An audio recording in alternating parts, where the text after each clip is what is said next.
Time for another session of Mailbag. Again, remember, these are questions and comments that you guys leave on the channel. I do my humble best to either answer or throw to the audience to see if somebody else can answer for me.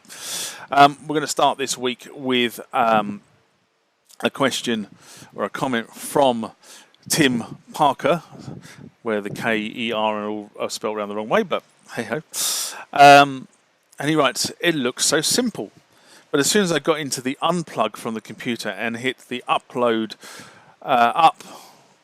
blue to snare key, the end key 16 mute flashed red, and the TR record and the PTN selected keys flash with no scatter countdown.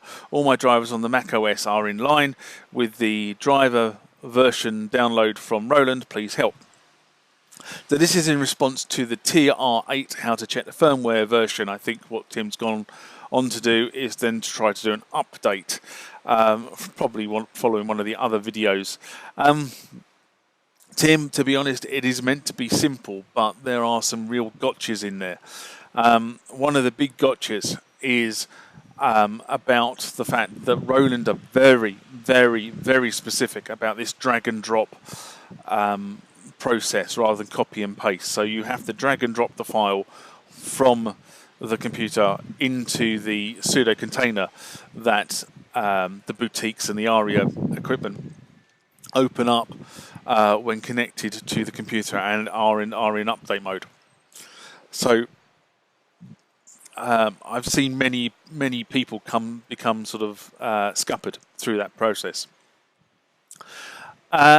So again, these issues are always kind of difficult to diagnose when you're diagnosing it sort of over a YouTube channel like this.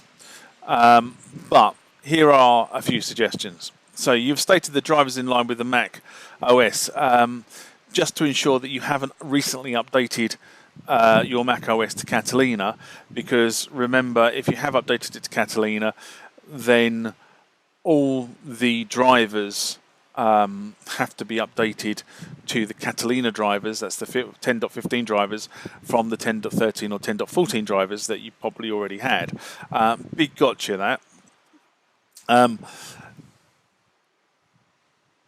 If you put the TR-8 into update mode, then the likelihood is, and you can see the update folder, the external hard drive being presented on your Mac, then the likelihood is the drivers are correct and it's not a driver issue. Second, if you put the TR-8 into update mode and you open up the folder, do you see a previous bin file in there? Because if you do, that means that that bin file is not being able to be read by the TR-8. So in which case, what you really need to do is delete the bin file and then probably take the TR-8 out of update mode, restart it, put it back into update mode, represent it, and once you've done that, then go and get a fresh copy of the update file from Roland.com and then extract it and then drag and drop it into that location again. That possibly might be causing an issue. But there you go, another area to look at. Like I said at the top of this article, are you dragging and dropping the file as opposed to cutting and pasting the file? Again, Roland make this statement all the time with all their ARIA equipment, all their boutique equipment. Drag and drop, do not copy and paste. I don't know why. I suspect it's something to do with the way that their software accepts the file, because remember that the TR-8 is not a hard drive. It presents itself as a hard drive, but it is not a hard drive. I suspect it has some sort of Linux embedded coding going on it, but I don't know. I don't know how they coded it. I have really never gotten under the bonnet of that at the moment, but I suspect it's some sort of embedded Linux coding. And unless you do things exactly the way that the embedded Linux coding is expecting you to do things, it doesn't work. Number 4, what version of firmware are you using? I know this sounds a bit daft, but are you trying to upload the same version of firmware onto the TR-8 that you've already got on there? And it really sounds a daft and Mickey Mouse question, but I've seen a lot of people do that, going, well, it won't accept the new version of the firmware. The reason why it won't accept the new version of the firmware is because it's already got that version of firmware on it. And they have some sort of check utility that goes on within the TR-8 that actually looks at the version of the firmware you're trying to load against the version of the firmware you've currently got. Last thing is, have you tried a full factory reset? Now, I probably would be inclined, I know I've written it as number 5 because this is basically how it sort of spewed out of my head. But I probably would have tried the factory reset as the first thing I would have done afterwards.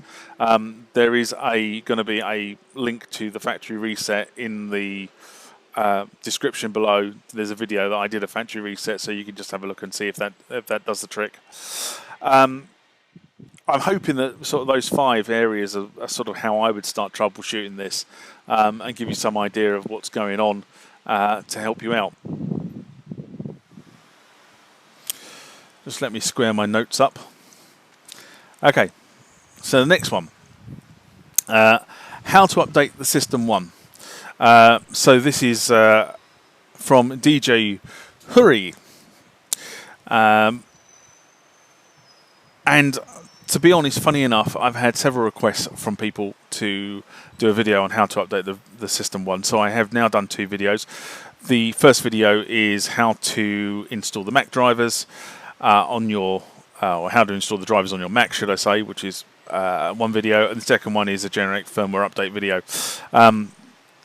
Both of which will have links in the description below. So if you want to go and follow those, please feel free. I will warn you now, I'm not happy with the System-1 firmware update one because my fat arms are in the way because of where the camera angle was. But I thought I'd get the video out. I published the video anyway, and then look to make another video when I've got a little bit more time, so in the next couple of weeks, and then do a replacement. So hopefully that works for you guys, but at least it gives you an idea of how to actually perform the process. And the final one for this section, I know there's only going to be three question and answers, or question and comments in this particular mailbag. So the final one, and I'll just drag into my notes quite quickly. And this is from Love Made in Japan. Another really good YouTube name. Where do people come up with these really good YouTube names from? Wish I had a good YouTube name. In regards to the Korg M1 demo songs video I did a long while ago, I have a real M1 and a bunch of PCM cards, but they almost never read well. Replace the connector, no help. Is the M1R similarly sensitive to PCM card reader errors?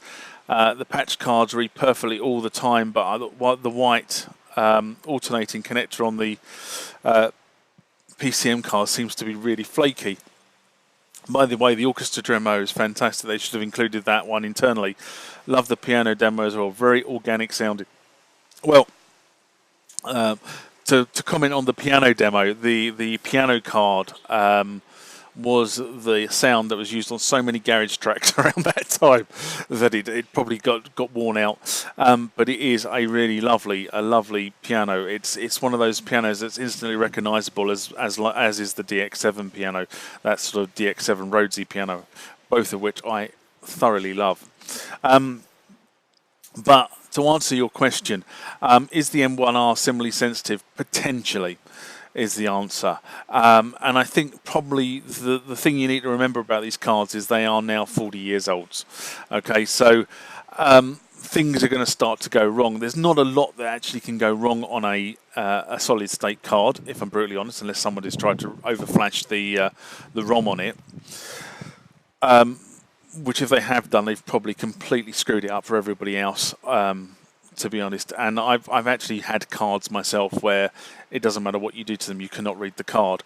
I did one which I remember buying. I bought it and then I didn't actually put it into the machine for a number of months for one reason or another. And when I came to put it into the machine, it was completely dead. And of course, by then I'd sort of lost the warranty period. Hey ho. The thing about these things is over time, and depending on who's had them and how they've been stored. Now, you know, we all do it, especially with cards, is that you get the card you put it into the machine, and you get another card, you take the thing out, and you put the card on top of the synthesizer, then it gets cleared away, then something else happens to it, and the edges of the cards, especially on the core cards, because they have no shield on them, they get exposed and potentially have the potential to be damaged. So the first thing I would do is say, go buy some contact cleaner. Now, you should be able to get it in any good supply, parts supply, so component parts supply, card, mouse, any of those sort of places. You should be able to buy contact cleaner, right? And what contact cleaner does is it effectively cleans things like oxidation off the surface. And a lot of the issues with these old cards, again, going back to the point, they are 40 years old, they have some sort of copper coating on them, and that copper coating gets a very fine layer of oxidation that actually stops the contact working properly. So what you probably need to do is get some contact cleaner, and then very gently, and you do it in the direction of the card, so you do it from the top to the bottom, so you just spray the stuff on, and then you wipe it off. And that, give it a couple of minutes to work, but that will take the oxidation layer off and clean the contacts up for you. If that does the trick and the card then starts to read correctly, and sometimes you also have to do it to the relay, the socket as well, but that's a little bit harder to do in terms of, and you have to do it, effectively the easiest way to do that is to take things to pieces and use a Q-tip with contact cleaner on it, and just rub that along the contacts just to make sure there's no oxidation on that side of it. But if you've done that and the cards start working, the second thing I would advise you to go is go and buy some jewel cases. And the ones that fit these cards the best are actually what they used to call the PCMIA card cases from Jewel. Yeah, don't go for the jewel case, because if you go for a jewel case, you'll get a CD case, and that's not what you want. But they do a PCMIA card from Jewel. And I've got to be brutally honest and say that I've had to order these several times over the last few years because as my card collection has increased. And each time I've ended up ordering them from a guy in California. So whether this guy in California actually makes them or not, I don't know, but he seems to do a fairly good deal on 100 cases at a time. But buy those plastic cases and put the cards in the plastic cases, because believe you me, that will save all the contacts. They will save those cards, and they will work for years to come. If they get damaged, if the end of the card, if those contacts start to sort of get damaged and lift from the card, believe me, that's it. The card's had it. You're not going to be able to replace that. It's well, I say you're not. I mean, I suspect somebody could replace it, but it's not an easy job to do, because you've got to take the copper strip off, you've got to remount it, and then you've got to put it back down. So, you know, doing as much as you can to protect these cards now, putting them in cases, making sure that you store them out of direct sunlight, all that sort of stuff is good to go. But hopefully, if you clean the contacts with contact cleaner, that should help you. Just going back to when I was saying about wiping off, the way I normally wipe it off as well is I say I use a lint-free cloth, but I actually quite often use Q-tips, because a Q-tip you can get a little bit of pressure on as you're wiping. Hopefully that answers your question. And that's the last one for this section of Mailbox. If you liked the content of the video you've just seen, please give it a thumbs up. It just helps the YouTube algorithm with its selection process. If you want to leave a comment, please feel free to do that as well. Down below somewhere should be the ability to do that. I do try to respond to all the comments that are raised on the channel. Sometimes it takes me a few weeks because of what I'm doing, and I'm getting more and more and more comments and questions raised on the channel, so it just takes sometimes a little bit of time to do a bit of research. If you want to be notified when I put more rants, mailbags, and videos about this sort of legacy tech and even modern tech on the channel, hit the subscribe button, hit that bell icon, and you'll be notified by YouTube when stuff happens. I try to publish at least 2 times a week, sometimes more, sometimes less. Until next time, bye-bye.